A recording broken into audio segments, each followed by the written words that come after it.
Morning, good morning. Welcome to another edition of Sunday Morning Transplant Coffee Talk. I am your host, Steve Belcher. Thank you for tuning in. Definitely got some exciting news this morning. Very good, exciting news. My partner, our prayer's been answered. My partner, Tamika Moore, has given birth to a Mhm. healthy baby girl. We are so excited. So she showed me the picture this morning, and Tamika and her baby is doing well. So thank you for your thoughts and prayers. This morning, we definitely have a great show. Our guest, just a little about our guest. She's December 13th will be her 7th year as a transplant recipient.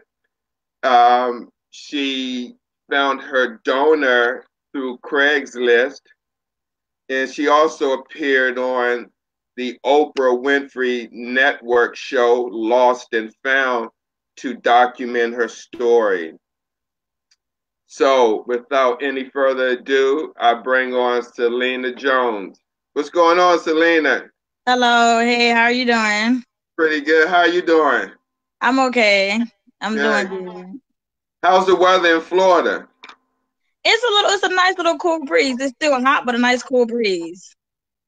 Wow, wow. It's a little chilly up here in Baltimore, Maryland. Yeah. So again, thanks for joining us. Um, Selena, let's just get right down to it because you have a definitely amazing story. It's been shared on many news outlets, and I'm just fortunate enough and humbled to have you here on Sunday Morning Transplant Coffee Talk to share your amazing story. So Thank let's get you. right into it. When did you find out you had kidney disease, and what was your mind going through? I was only 24 years old back in 2006. It started out with me thinking I had a cold, and it got worse. Nothing would help it go away, so I had no choice but to go to the ER. And they did all the work, the blood work, and boom, you got kidney failure. So you can imagine how I was that, only 26 years old, being told I have kidney failure, thinking it was just a cold. Wow. So did they tell you what stage you was in, or they just said you had kidney failure and wanted to initiate dialysis? At that time, they never told me what stage. I guess because they caught it early, so I guess it was like the early detection, the very beginning stages. They said that they would give me medicine to help bring back my numbers, like the BUN and creatinine. So that's what Mm-hmm. they told me. They never told me how serious it is or how serious it could get. But I definitely learned my lesson. Okay, so you was diagnosed, and then from there, how long did it take from the time you were diagnosed till you actually started dialysis? From the end of 2006, I actually started dialysis like about a year and a half later. It was July of 2008 when I actually started dialysis. So And no, go ahead. and at that time, my kidney doctor and I decided it would be best if I do peritoneal dialysis at home. Okay, so between the time you was diagnosed and the time you started dialysis, they didn't give you any education or tell you what you can do to prevent the progression from furthering. Only thing I knew at that time was take my medicine. So no diet, no watch your salt intake, exercise, maintain your weight, none of that. They did not tell me until it basically got time for me to start dialysis. I had to change everything in order to do the dialysis. So Wow. I didn't become educated until it hit me. Hmm. So do you think if you were more educated when you first got diagnosed that you could have prevented going on dialysis earlier or even going on dialysis at all because you could have had the opportunity to change your lifestyle? Possibly, or it would have just prolonged. Possibly, I would have had a chance to not go through the whole process. So I really can't say yes or no, but I definitely would have started to eat better. I definitely would. I wouldn't say even weight loss because I was tiny. So I definitely would at least, started to eat better, and I definitely would have been more serious with taking my medicine because again, I'm only 26 years old, not taking it serious. I'm sorry, not 26 though, 24, not taking it serious. Like, oh, whatever, this can't happen to me. I was taking my medicine, but I was only taking it so that it can only appear in the blood results when it was time to do my monthly checkup. So, trying to cheat, not knowing again how serious it was. So 2020 hindsight, when you look back at that, would you have done any, knowing what you know now, would you, if you knew that back then, would you have done anything differently? I definitely would have took my medicine the 3 times a day, like they said, because that played a major role in me having to be on dialysis immediately, being hard headed. So I definitely would have changed that. Took my medicine faithfully like I was supposed to. Mm. Mm-hmm. Mm-hmm. So when, okay, so you and your doctor or nephrologist Yes. decided that peritoneal was the best route to go.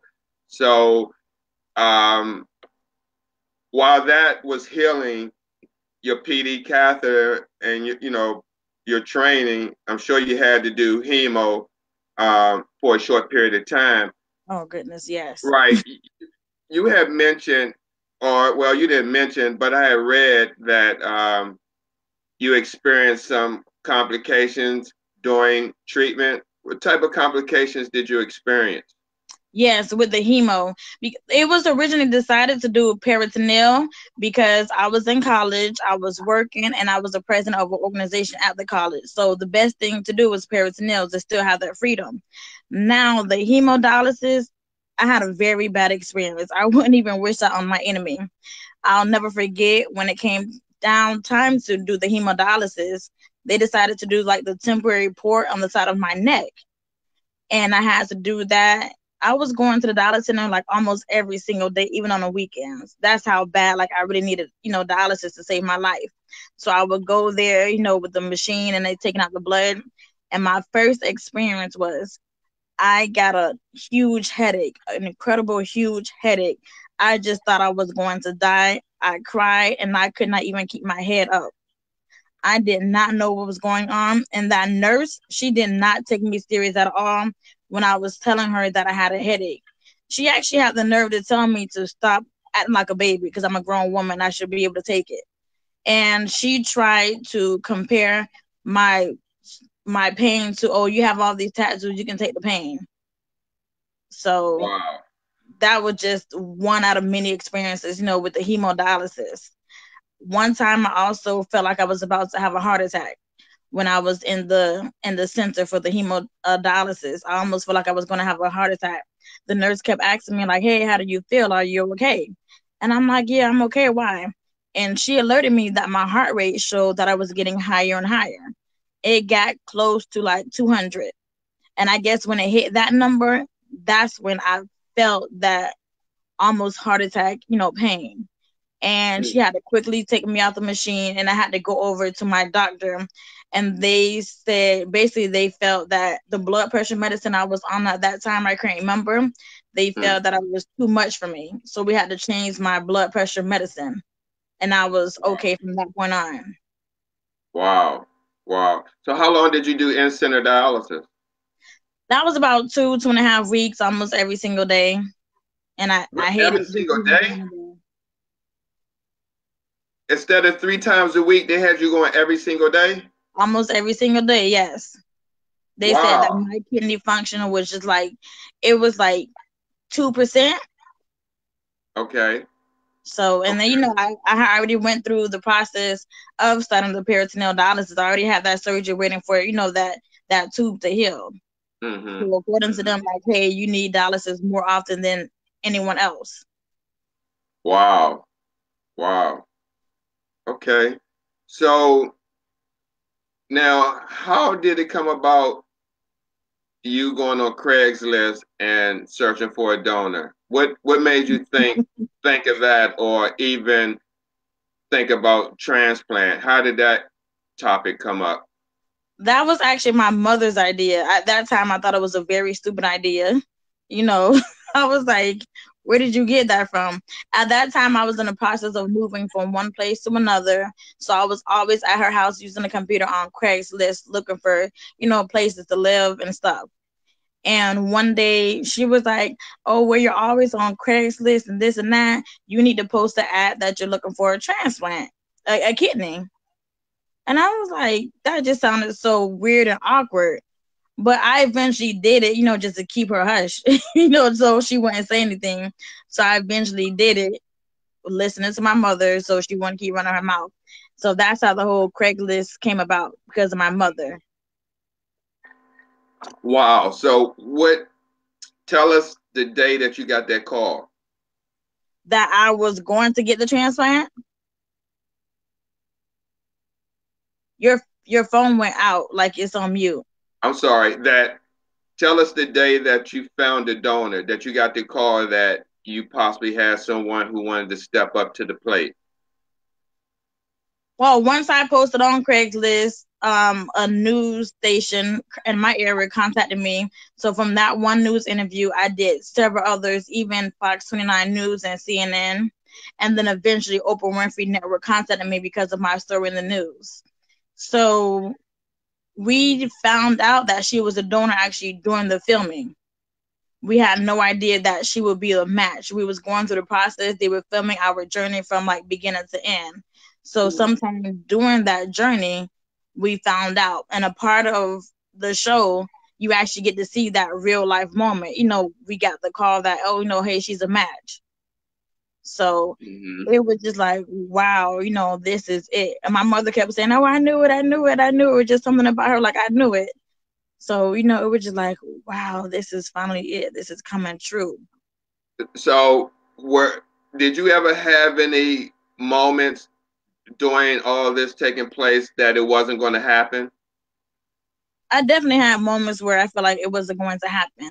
I feel like there was a lot of course, negative talk going on. You have the good and the bad, especially by me making the news. And I just feel like things wasn't happening fast enough. Especially at one point, one of the tests that my donor had to go through, which was the psychologist evaluation. A lot of people don't know at one point she was disqualified. They wanted to say, oh, stop the process. She can't donate.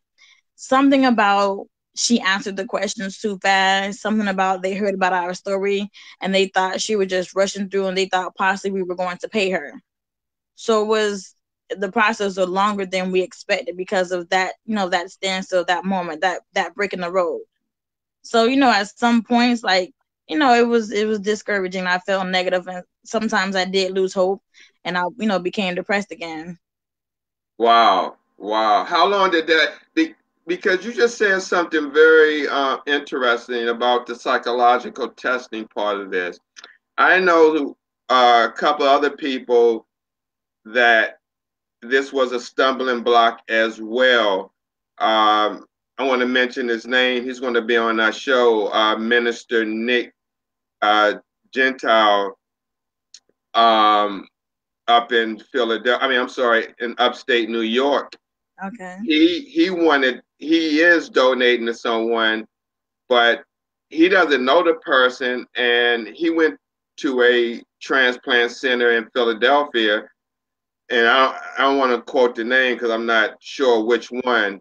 Mm-hmm. But they had the kind of like the same issue and pretty much disqualified them where they had to go to Georgetown now. But and this is something that really needs to be looked into because I think that's a question to be asked on this psychological exam. How long did it take for that part of the process to go through with your situation?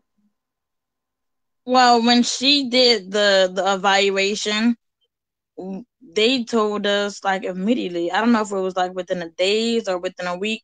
And then also when she went to go take the test in Miami for the evaluation, I drove down there with her, for support. So they saw me there. I was in a waiting room. They saw me there, and I guess they also figured like thought I was there for pressuring her to do it. So that was, Oh, they okay. looked at that in a negative way as well. But it was me going for support. Right, right. Wow. So once that got cleared, a date was set. Did you still have any contemplations that it was still going to happen, like something was going to sidetrack it again? When did you feel like this is going to really happen? Well, what happened, the reason why I got cleared is because my mother, again, she made a phone call to the hospital. Still to this day, I have no idea what she said, but she got through to somebody some kind of way. Next thing I know, I got a phone call. Hey, Selena, this is such and such. Are you ready for the transfer on this and that date? And I'm like, wait, we're still waiting to get approved for, the evaluation process. Oh, it got approved. Everything is good to go. Are you still available on this date? So I was again caught off guard with that. And I was like, wow, okay. So when I got that phone call to confirm, like, hey, are you still available on this and this date for that transplant? I knew this was real. I knew this was going to happen. Wow. I mean, your story is very unique. You know that, right? Thank you.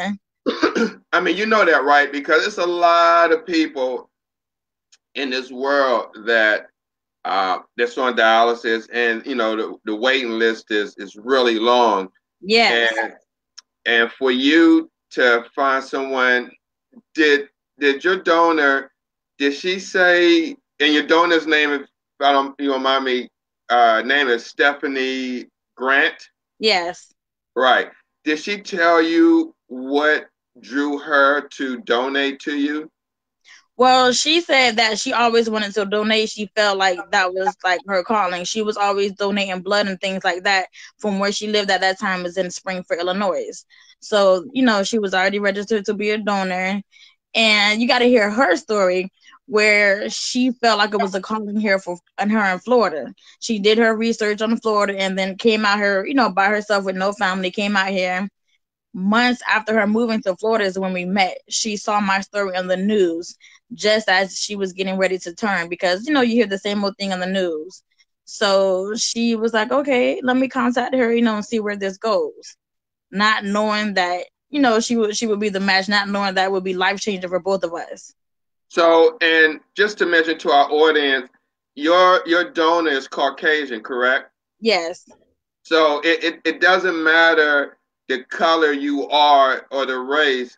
It matters on the match of the organ, correct? correct. The Yeah, yeah. so just to kind of dispel that myth, because some people may think that a white person can't donate to a black person or, whatever. So we just dispelled that myth. We had a gentleman um, that had a similar situation as yours. He was on our show. His name is Rob Robinson, a white gentleman. He's a turkey hunter, and he used to go turkey hunting up in Kansas, and he's down in Mississippi. And he was looking for this particular elusive large turkey up in Mm-hmm. Kansas and happened to um, kind of like camp out on this gentleman's property, and he used to come there every year, and it came from being on the property and welcome him into the house. Never knew the guy, and guy Rob was from Mississippi, Mm-hmm. and found out that the gentleman that offered him, in his house, I can't think of his name. He was on dialysis and he needed a Mm-hmm. kidney, and Rob donated it when he got Isn't tested that something? and gave him his kidney. Um, And it was a big news story where they were at, that mm-hmm. part of the country, Mississippi or Kansas. But yeah, your story is just similar to that, and these type of miracles do happen Do because happen. again, you're really blessed. And I mean, I'm sure you know that, just how the situation happened where you were in the right place at the right time at the Yeah. right moment, Yes. you know. So since since getting your transplant from Stephanie, what has life been like since? I feel free. I'm very more energized. I love to just get up and go. And right now I'm back to work and I'm back in school. being on dialysis and the whole kidney failure, it definitely, puts you in depression and, you just feel negative. But I just feel like, I received a second chance at life, and I just feel free again, knowing that I no longer wake up to being put on dialysis. I don't have all these cords and stuff attached to me. I don't have to get all these needles and all these medicines. So it just feels good to know that I was given a second chance at life. And Mm. that time she was a complete stranger. So that lets me know that there are still some good people in the world. And I'm really thankful and grateful for her for giving me this opportunity. Because without her, I don't know what would happen. Wow. Are you still in contact with Stephanie as of today? Yes. September we just flew to see her in Springfield, Illinois, and we joined in on the kidney walk. Where she lives, there's a huge kidney walk where we try to attend every September. So yes, we definitely do keep in contact. Wow. Wow. Amazing. Mhm. Amazing.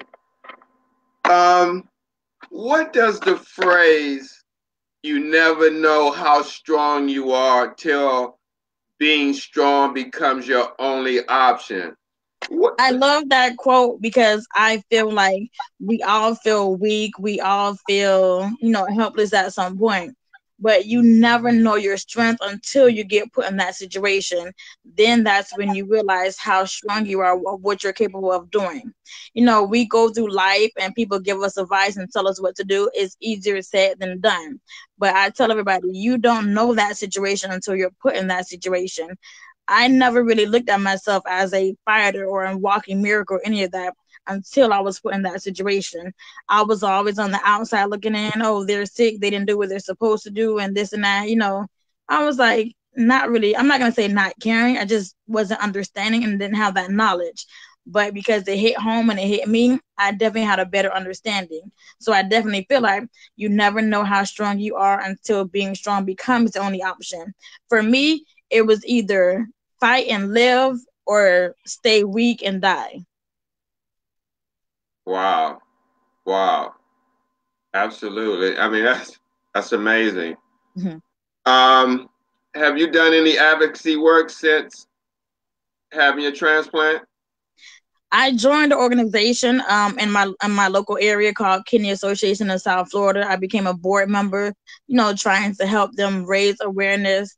And also what I'm also planning on doing, because when I was a president of an organization at the college, I've learned to put things together, put events together, raise awareness, fundraise, all that. So what I want to do is start an own organization for myself to help raise awareness, and I'm going to name it Saving Lena. With my story, and I've received like over 800 emails from people all across the world, even in Africa and Canada. And some people were even telling me their story. So from that, I feel like not only am I going to be a voice for myself or what I went through, I want to be a voice for other people. I definitely want to help raise awareness for the kidney and have it as big as breast cancer and AIDS. The green is for the kidney awareness. So I want people to see that green and know what it represents. Like you, when you see red and pink, you know what it represents. So I'm definitely on a mission to like uplift and inspire and raise awareness. Wow. Wow. You you had mentioned that well, not you didn't mention again. I read on your Facebook page, but did you experience any symptoms after your transplant, as far as infections? Yes. When I was in the hospital recovering from my transplant, and again, as another learning experience, they do not prep you, like they don't prepare you what to expect after the transplant. Like I knew that after the transplant, I was going to have like the Foley catheters, the urine bags. I didn't know that I was going to have two of them, one strapped to each leg. I did not know that I was going to wear these things for almost 2 months, going home with them. I'm thinking it was just doing my temporary stay in the hospital, but I had to go home with them so they can keep measuring the amount of urine. I hated it. I actually was in a hospital. The hospital stays like 4 or 5 days. Mine ended up being 7. I had issues with this Foley catheter. That was my number one issue right after the transplant and the hospital recovering. I had issues with the Foley catheter. It kept coming out. They had to keep inserting it. It kept clogging. Me and my mother had to learn to, I think they call it irrigate or something. Mm-hmm. We had to learn to do that at home just in case it get clogged up. It was issues, I just had issues with it and I hated it. Sometimes my bladder, I guess sometimes the urine would not flow because it got clogged and my bladder was just filled with urine to where my stomach was running. I feel like it was going to pop. So that was number one thing, like Foley catheter. They tell you, oh, you're gonna have a Foley catheter for a few days. No, it was so bad to where the CDC had to step in and they tried to convince the transplant doctors to take it out. They said themselves that they don't like for it to be left in people for a long amount of time because it did eventually cause inflammation of, I don't know if it's like the liver or the lung. So the infection that I received from the Foley catheter caused the inflammation to where even when I was released from the hospital recovering, I had to see them for like one or two different times. So that Wow. was a big issue and I hated it. Mm-hmm. So, far as PD, you did it at home. Yes. Which type of PD did you do? The manual or by the machine? I did both. Like I chose to do like if I had a busy day, then I would do like if I the regular work schedule, then I would do like with a machine. But like on the weekends, depending on what I had to do, if I knew I wasn't going to make it home on time to do the 9 hours, then I would just do it manually. So like I Mm. learned to do it manually. Sometimes, I would take the pole and the bags with me, and I have to, go to a, I either do it in my car or somewhere to find a spot to do it. So I was doing both of them, more so of the machine. Wait a minute. You wait a minute. You said you was doing it in your car. Yep, sometimes it got to the point where I had to stop what I was doing and do it in my car because I was so busy working sometimes extra on the weekends and knew I wasn't going to be home to do it on the machine. Because the machine, I was doing it 9 hours every single night. So I knew if I knew I couldn't make it home to do it 9 hours to get up the next day to do whatever, I had to bring the IV pole and stuff out with me and either go to the bathroom or be in my car and do it there.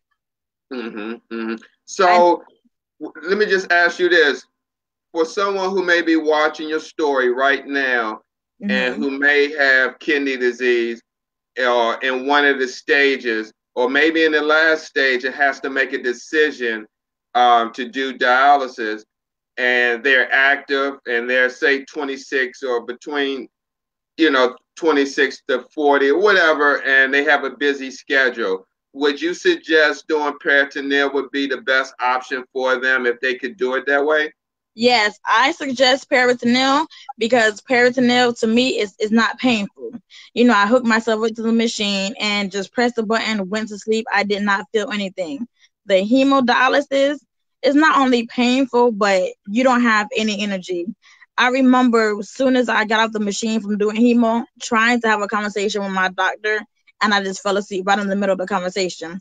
Hemodialysis is very draining. And then it's scary dealing with the blood. When I did peritoneal dialysis, it was just using liquid, not painful. I had all the energy in the world. I was still able to just get up and go. So I definitely do recommend peritoneal dialysis to anybody who qualifies for it. Wow, wow, wow. That's. I'm just kind of fascinated by your true grit to do what you had to do to hmm get what you had to get done.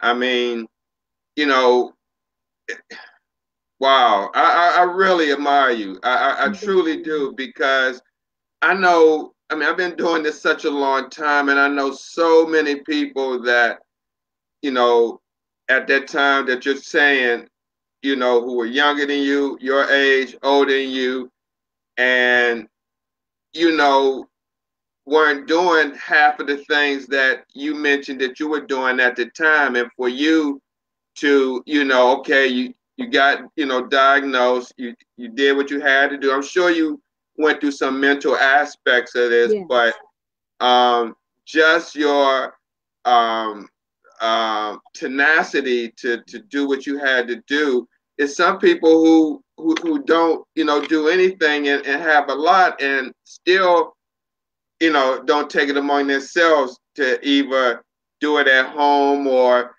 don't even comply with treatment. So, I Hmm. mean, my, my hat's off to you, Selena, Hmm. definitely.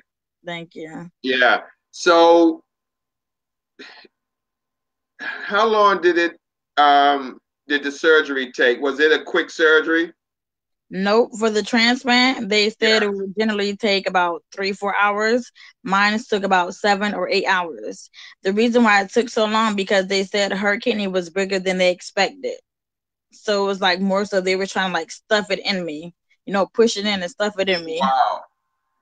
Wow. Did they say by doing that it will cause any complications in the future?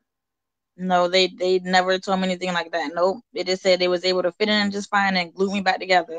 Well, I'm not saying it will, but did they mention, any like prognosis for future, possibly because it was the large of the organ, would it cause any problems in the future? Nope, they never told me that. Again, Wow. I have to educate myself. They never told me anything, because her kidney was bigger, expect this in the long term. They never told us any of that. So I have So no clue. was she a, 6 out of 6 match? Yeah, perfect match. And they were surprised for her to be a complete stranger. She was a perfect match for everything. Wow. Wow. Unbelievable. Yeah. Wow. Wow. So, I mean, I'm sure your mom, once all this happened, your mom was really ecstatic. I mean, I mean, how much does this mean to you that your mom, told you the idea of going on Craigslist, you know, and everything that happened? It means everything to me. It means the world to me because, us as children, we're rebellious. We don't like listening to our parents. Back then, I thought it was such a stupid idea, but she saved my life, because of her idea, her at that time, stupid idea saved my life. So I learned to, take more of her advice now and not Right. be so hard headed. Selena, we have Brill out of Ohio. She's on dialysis as well. She does home hemo, Okay. and she wanted to know, were you on a lot of immunosuppressants? After the transplant, yes.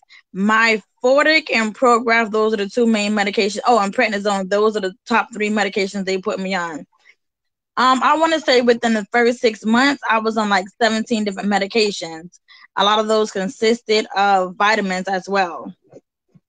Mm-hmm. Wow. So are you still on medication at this time? I'm not on my Fortic, but I'm on Prograf and I'm on prednisone. So Mm-hmm. those are the two. And then, I take my vitamins. So it went from like 17 medications every day to dropped it down to about 4 or 5. Wow. That's great. That's Yeah. great. Mm. So, um, can you just share a little bit with us? Uh, I saw you had a Facebook page called Kanaya Speaks. Can you just share with us just a little bit about that page? Yes, Kanaya speaks. I was a foundation I'm starting in honor of my daughter Kanaya. She was born early. She was born as a preemie. Unfortunately, at 4 months and one day she passed, due to unforeseen circumstances, health issues. So it's been almost 10 months since she passed. And the preemie baby world is a whole nother thing. What I went through is one thing, but the preemie world and being in the NICU is a whole other world. So I got that type of experience. Not only am I going to raise awareness for the kidney, situation, but I also want to raise awareness for the whole preemie situation. Again, you don't know anything until you're in that situation. So I definitely want to make that big, as well as, the kidney and the AIDS and the breast cancer. For preemies, it's purple. So green and purple, those are my colors. So I just want to start a foundation in honor of her. And I want to do a lot of things like be there for support, whether their babies are still alive or don't make it. I was back and forth traveling over an hour away every single day to be with my daughter. A lot of resources I did not have, a lot of items and things I did not have. I stayed on my phone Googling myself to find different things out.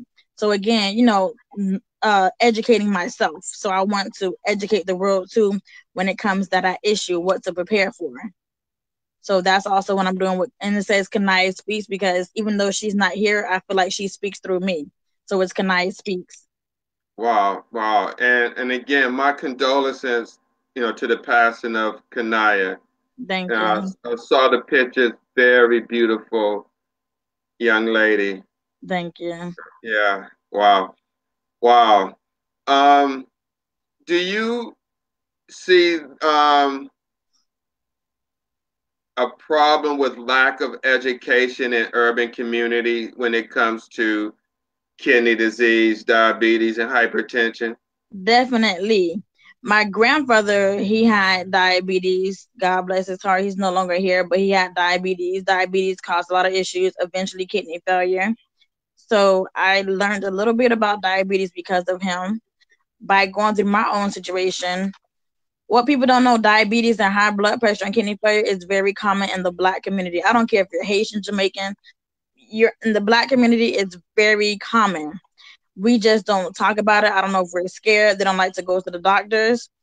I would nowadays, because I went through, I would go to the doctor even if I have a cold. I don't care if my feet hurt, anything, any little thing, I'm going to the ER. I'll probably go to the ER probably 100 times in a year. I don't play when it comes to my health. And that's another thing. When I raise awareness for this whole kidney failure, I definitely want to bring the awareness to the black community. Like our grandfathers, our grandparents, even our own parents, something, we're all dealing with it. We love to eat, seasoned food. We love to eat, the greasy stuff and, add our own touch to it, not realizing we're affecting our own health. So I feel like, raising awareness in the community because of those situations, we can help bring awareness and hopefully stop the issue or, have the numbers drop. Mm-hmm. How another of our well, he's this gentleman, Jared Brown, he helps raise awareness for kidney donations and transplants. His sister-in-law recently had a transplant in Abu Dhabi, but she's Okay. in Abu Dhabi, but she had the transplant in, I believe, Boston, Jared. But he wanted to know, were you nervous to respond to the message on Craigslist or think it might be a hoax? When I first got the first email from the news station, yes, I was skeptical. I was like, okay, this might be a spam. The only reason why I decided to give it a try and reply back to that message is because I read the signature. It had the actual website, it had the contact information. I'm like, okay, let me go ahead and reply to see if this is actual news station. And once we became, back and forth, still replying all through the night, I'm like, okay, this must be real. And set up the first news interview with him the following morning. So I was like, oh, this is real. He really does want to help me. Matter of So, fact, when he found my Craigslist post, he found my Craigslist post in the furniture section because I posted it anywhere. I didn't have to pay for it. right. And who found it? Someone from the news station? Yes, WPTV Channel 5 News. Yes. Wow. Now, let me ask you this. Who who created the ad for Craigslist? You, your mom, or y'all both did it together? We did it together. We definitely Mm-hmm. did it together. Because, I didn't really care for doing it. So she was right there guiding me, making sure I put enough information, but not too much. So she Mm-hmm. definitely helped me write it out. Did you get any calls? I mean, any response before this big response? Actually, no. What happened is when I first posted on Craigslist, with less than 24 hours later, the first person to contact me was the Channel 5 News. So no one else contacted me before this Channel 5 News. They found it less than 24 hours. Wow. Yeah, and the news reporter said that he was looking for furniture and he happened just to see the posting and he clicked on it, just being curious. Wow. Yeah, wow. That's amazing. From him looking for some furniture and seeing your ad and him working for the news station, Mm-hmm. and then that set the wheels turning for the other things that happen as well. Yes. Wow. Did you ever think that something like that was going to happen when you first started or when you first put that ad on Craigslist? I honestly didn't expect anyone to respond. Because what happened is when my mother, convinced me, tried to convince me, I was doing my research on Craigslist, and I couldn't find any posts where anybody would post something like that. So I'm like, okay, why should I post? It's not here. Is it appropriate? So I didn't think nothing of it. Let me just go ahead and post just to keep her quiet. I didn't think anybody would respond to my posting at all. Mm-hmm. Mm-hmm. So, can you just share with us how the first year was post transplant? With were there a lot of, I guess, celebrations or meeting up with the donor? A lot of any news stories? Well, actually, as far as meeting with my donor, when she saw me on the news and she contacted me, WPTV again, they wanted to follow up and they told me to pick two people to come and do a news interview with me. I picked her and one other person. So we had already met within weeks of her emailing me saying that she's interested. So then that's when we started our journey, the blood test first to make sure she was a match. So I already met her before the transplant and then from there on. Now, as far as my first year after the transplant, I live in Palm Beach County, and my transplant was taking place in Miami, which is a little over an hour away.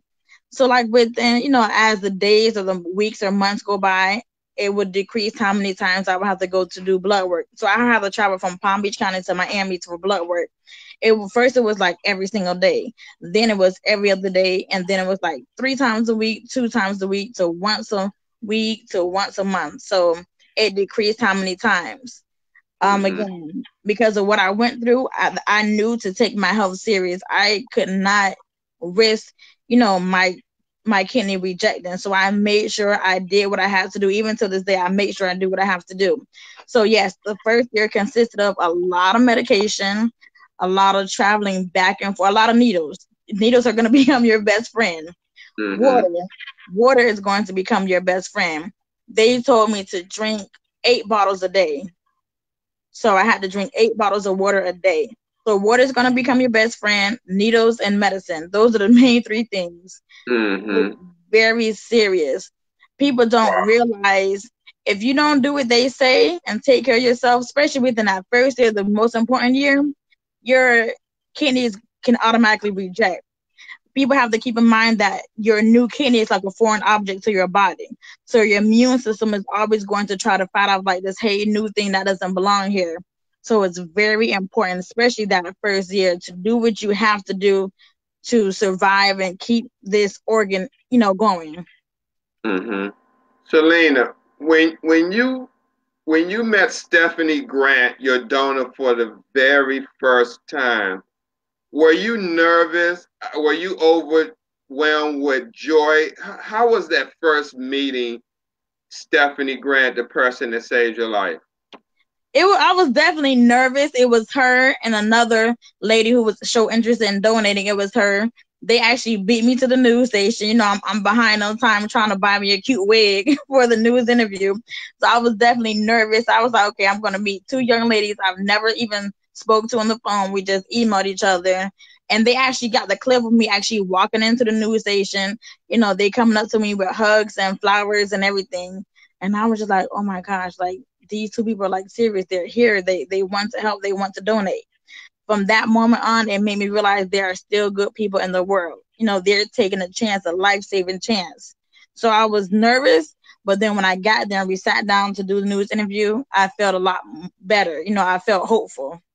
Mm-hmm.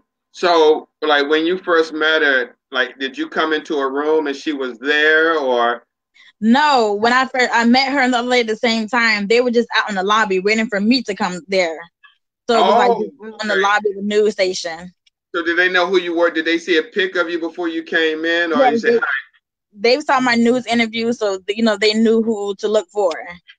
Wow, wow, wow! It's just giving me goosebumps hearing that. Yeah. And so, then from that point, when you did that interview and met her, and I know you said your mom had some influence on moving the process forward, but how long from the time that y'all connected until the transplant? What was the time span? or the waiting time? From July until December, so 5 months. From the time we met Wow, to the time of the transplant, about five. It was about a 5 month process. that you had to wait. Yes. Wow. And again, at any of that time, did you feel like giving up, or were you become depressed? How did you deal with those moments if it happened?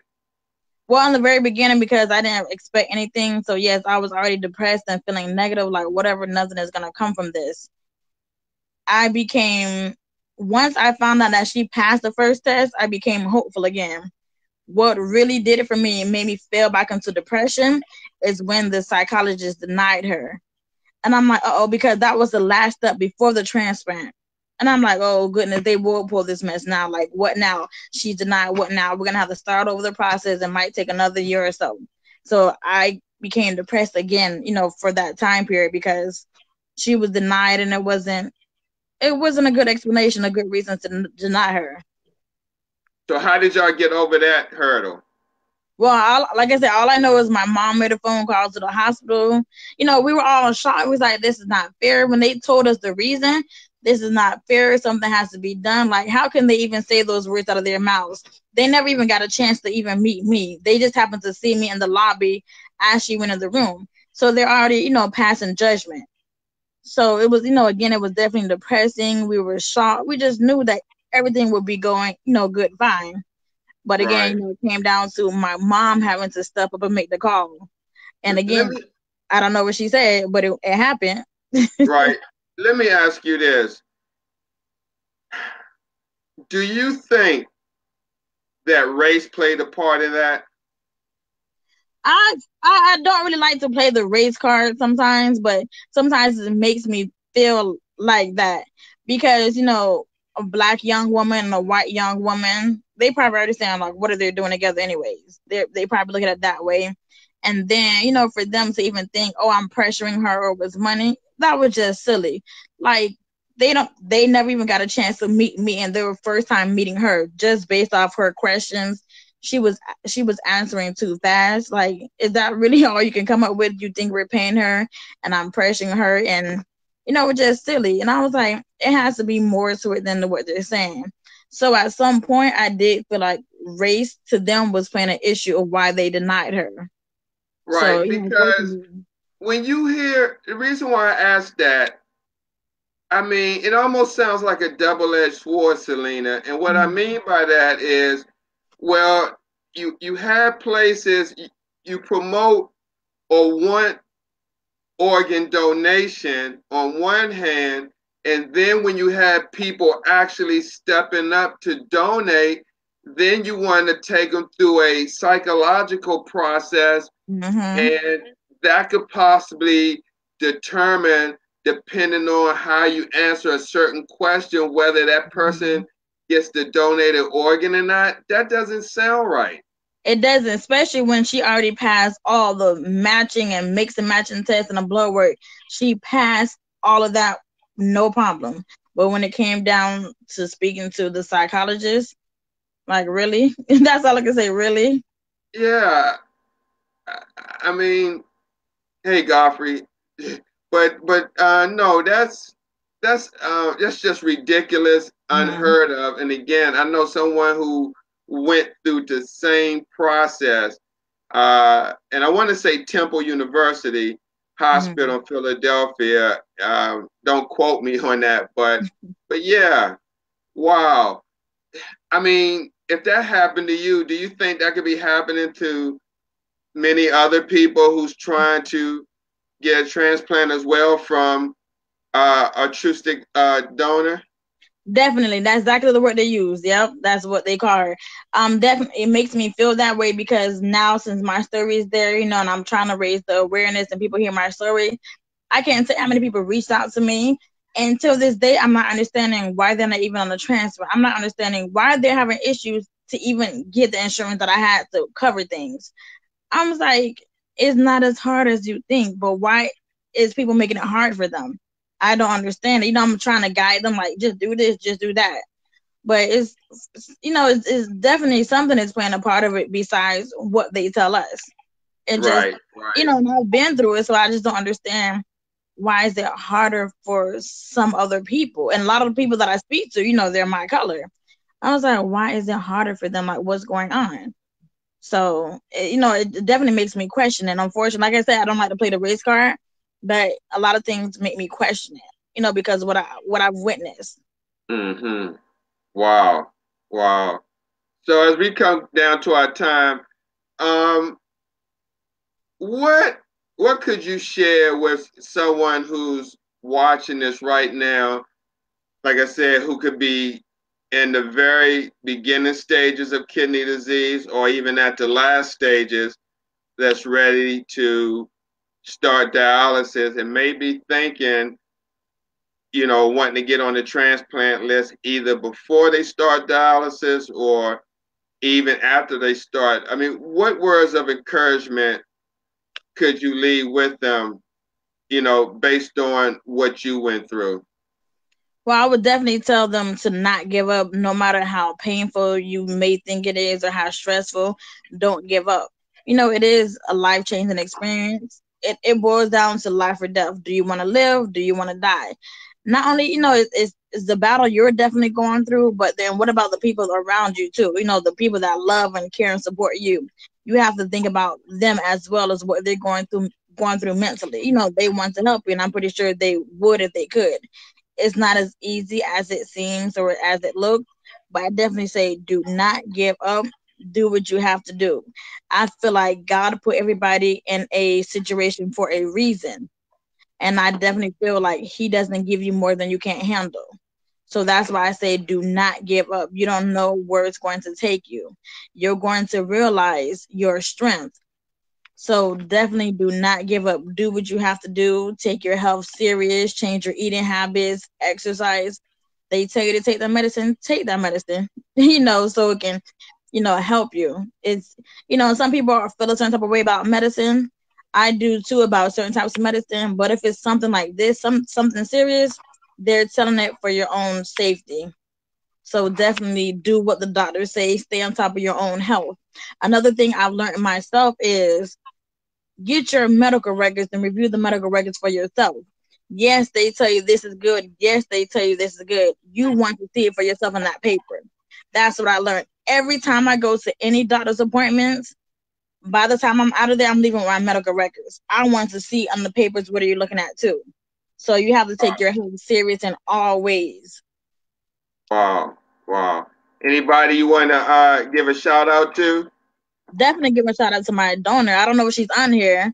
Her name on Facebook is Stephanie Marie. I'm not sure if she's on here, but definitely give a shout out to her, for saving my life and making all of this possible. So definitely. Wow, wow.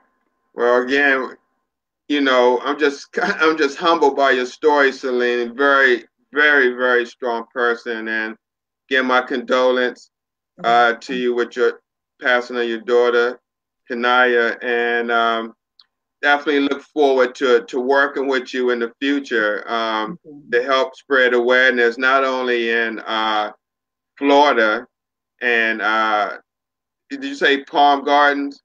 Palm Beach Gardens Yeah, Palm Beach Gardens, but also urban communities across the United States as well. International. Yeah, absolutely. Yeah, because this is affecting people, I mean, at an alarming rate, even Mhm. overseas, where people only, some people in Cameroon only get treatment once or twice every other week, Mhm. so this is serious. So again, thank you so much for coming on and sharing your amazing story. And we Thank definitely you. look forward to talking with you and working with you in the future. I really appreciate this opportunity. Thank you very much. I really appreciate it. All right, Selena, talk to you soon. Okay, you have a good day. All right, you too. Bye bye. Okay, bye. Yeah, yeah, we definitely want to thank Selena Jones for coming on and sharing her amazing story. Again, I just want to let our audience know that Tamika Moore did have her baby. She had a baby girl, and it was either this morning or during the night.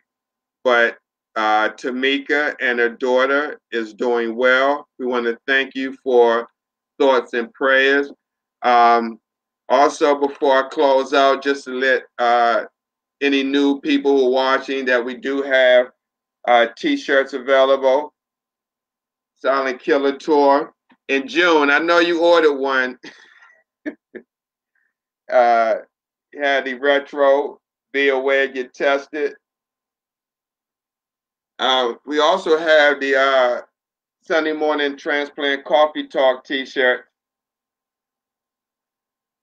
Yeah, and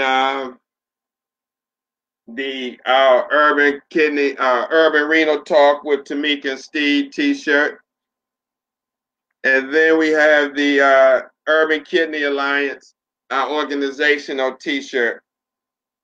So again, people, be aware, get tested for kidney disease. The life you save may be your own.